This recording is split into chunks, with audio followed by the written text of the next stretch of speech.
one. Even somebody that was deaf, that was dumb, Death na person wey no dey hear abi. that was even bedridden, got up immediately at the last hour of last amen. You dey tell me say my mama dey sick now. Oga, if I fit carry your am. mama, Dr. Jesus at DLCC go give her new brown eyes. When this program dey start, wetin dey wait for? Make we dey go there now.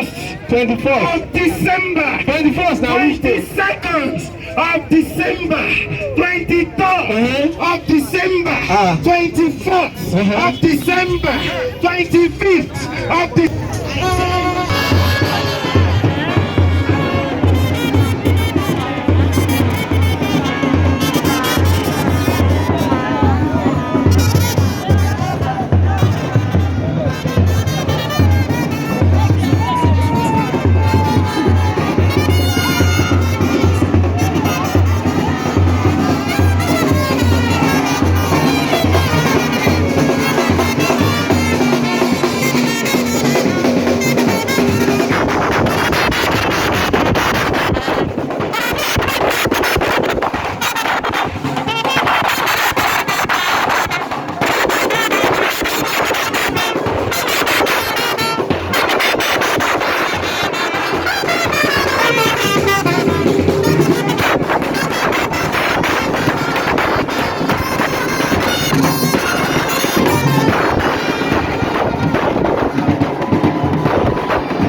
Amen.